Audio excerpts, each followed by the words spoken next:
और कई बार तो यूपी में आपका ईवीएम भी पकड़ा गया जी कि ये तो उस पर भी कोई खुलासा नहीं किया गया। क्या है कि देखिए ये सिर्फ शोषण सरकार है, वहाँ पे शोषण हो रही है रोजगार को लेकर के, शिक्षा को लेकर के, और बहुत सी चीजें हैं जो उस पे मने वहाँ से डाइवर्ट किया जा रहा है लोग। हम यहाँ के लोकल तो है नहीं। कहाँ के हैं? हम तो यूपी से हैं। यूपी से हैं।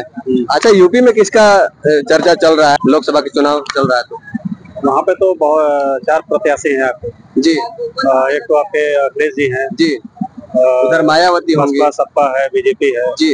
अभी ज्यादा चर्चा किसका है? उधर बीजेपी की ही है। बीजेपी का ही यानी कि योगी जी का ही चर्चा ज्यादा चल रहा है। बीजेपी का यानी कि योगी जी का। यूपी में योगी जी क्या क्या अच्छा काम किया है? कुछ आप यूपी से आए हैं, झारखंड में तो कुछ बता दीजिए। देखिए कोई विशेष तो नहीं कहा जा सकता है, क्योंकि देखिए आरएसएस को ज्यादा प्राथमिकता दिया जा रहा है। हाँ। सबसे बड़ी बात क्या है कि वहाँ पे किसी भी स्टेट का जीडीपी वहाँ पर क्या है कि देखिए सब वो एक कहीं ना कहीं धार्मिक चीजों पे ज्यादा फोकस है जी। और जहाँ तक बात है रोजगार को लेकर के, शिक्षा को लेकर के, और बहुत सी चीजें हैं जो उस पे मने वहाँ से डाइवर्ट किया जा रहा है लोग। तो मंदिर मस्जिद से तो कुछ होगा नहीं, वहाँ मैंने मंदिर से कुछ होगा नहीं। राम मंदिर तो वहाँ पे बन गया सर, इससे आप लोग खुश नहीं है? नहीं, वहाँ के जितने हम लोग तो भी वहाँ मंदिर पे गए नहीं है। बाकी हम लोग जिस तरह से आप आए हैं बात कर रहे हैं, बहुत सारे जो उस तरह के जो प्रेस वाले हैं या फिर जो भी कई रिपोर्टर वाले हैं वहाँ पर जब गए और जाने के बाद जब देख रहे हैं कि जिस मंदिर को वहाँ पे बनाने से पहले जो छोटे लोग हैं या ग्रामीण वर्ग के लोग या गांव के लोग हैं जिनका बहुत सारा जो है भूमि खत्म हो गया, घर टूट गया, तो मंदिर को बसा रहे हैं, आप अच्छा कर रहे हैं, भगवान को बता रहे हैं, तो लेकिन उनके लिए भी तो कुछ सोचना चाहिए। मंदिर बनने के बाद घर तोड़ा गया? नहीं, उस समय जो तोड़ा गया लोगों को बहुत कुछ बताया गया कि आपको दिया जाएगा, वो सब फैसिलिटी लोगों को नहीं दिया गया अभी तक जो है। लोग तो बोला गया कि आप लोग का घर टूट रहा है तो उसका मुआवजा दिया जाएगा, घर बना कर दिया जाएगा, तो ये नहीं दिया गया। जमीनी स्तर पर देखा जाए तो कहीं कुछ नहीं दिया। क्या है कि देखिए ये सिर्फ शोषण सरकार है, वहाँ पे शोषण हो रही है और सही देखा जाए तो मंदिर को, और क्या है कि यहाँ पे सबसे बड़ी बात क्या है कि जो वर्ग है हम लोग जब बताते हैं 85% 15%,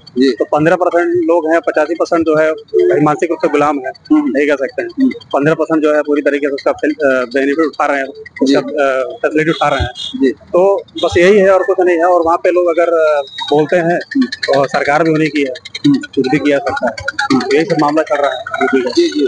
तो इस बार वहाँ पे बदलाव होगा या फिर वही? देखिए कुछ कहा नहीं सकता है, क्योंकि हर क्षेत्र में आप देखिए वहाँ पे सबसे बड़ी खेल क्या है, ईवीएम का। मान लीजिए क्योंकि बड़े बड़े जो भी चुनाव के या चुनाव आयोग सब पूरा उन्हीं के कंट्रोल में है जी।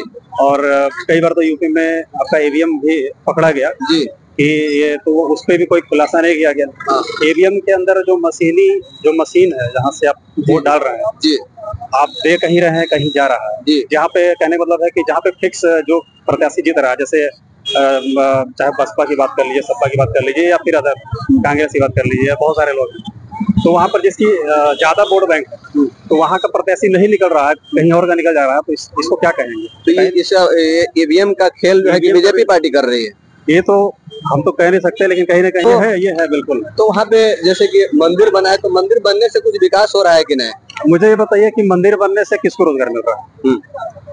जमीनी स्तर पर देखा है तो मंदिर बनने से क्या, हम कह रहे हैं कि आपके घर के बगल में राम जी का मंदिर है, आप वहाँ कभी पूजा करने जाते नहीं है, आप वो राम मंदिर बन गया तो पूजा करने से आपको कौन सा रोजगार मिल जाएगा? तो ये नहीं लगता है कि बाहर के लोग आ रहे होंगे वहाँ पूजा पाठ करने के लिए, कुछ लोग बेरोजगार होंगे, वहाँ पे कुछ दुकान खोलेंगे, वो लोग हमारे बताया आपको 15% जो लोग हैं जी उन्हीं लोग को रोजगार है। बाकी 85% लोग जो 85% लोग जो किसान है, जो 85% के अंदर जो आ रहे हैं उनके पास क्या होगा? और यूपी के युवाओं को नौकरी दिया जा रहा है कि नहीं?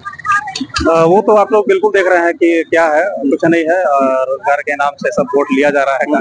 जमीनी स्तर पर कुछ होता ही। बुलडोजर बाबा सिर्फ बुलडोजर चलवाने में ज्यादा माहिर है। यही समझ लीजिए।